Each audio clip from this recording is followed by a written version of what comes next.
I'm making baked chicken with chorizo and tomatoes. Loads of lovely flavours in there, and then perfume with a little bit of rosemary. So the first thing I'm going to do is just get this pan heating up with some olive oil. So I've just got some red onion, really finely sliced. And this is all about building layers of flavour. So onions are just going to go in for a minute.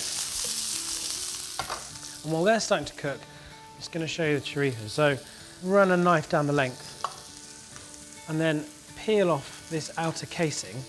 The chorizo will soften up really nicely and it's not going to have any of that toughness.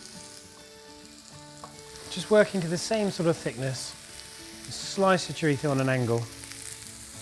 And then, as well as looking nice, what you're going to do is increase the surface area so you're going to deliver more flavour to the dish. So slice that up. In with the chorizo. And what we'll do is start to release the oils in chorizo, which is full of flavour. That's all going to mix together really nicely. And then just to enhance the flavour of the chorizo, a little bit of paprika. And just fry that all together for a couple more minutes. So you know that chorizo is ready when it starts to release all that lovely red oil. So just tip it straight into a baking tray and pop the pan back on the heat. Just arrange it all in an even layer in the bottom. And then I'm using some chicken thighs. We've got lots more flavour than chicken breast. So that goes in.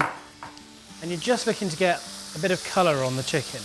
You don't need to cook it all the way through. It's just so you get that lovely bit of brown to go on top of the chorizo and the onions. A minute or so on each side is enough. Just take the pan off the heat.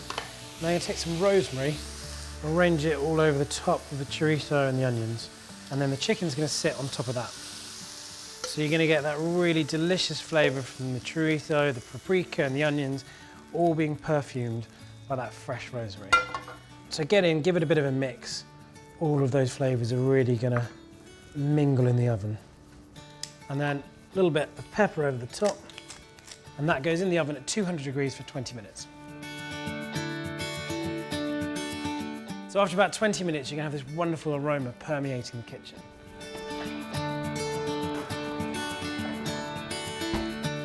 Chicken is looking and smelling great. You've got all these lovely juices that have gathered in the bottom. The last stage is just to take some really lovely ripe tomatoes, quarter the tomatoes, and then dot them all in and around the chicken. And these will break down and go really lovely and sticky and sweet. So that's it. This just goes back into the oven for around 15 to 20 minutes until the chicken's cooked through and those tomatoes are beautifully soft. And then all that's left to do is remove those sprigs of rosemary and it's ready to serve.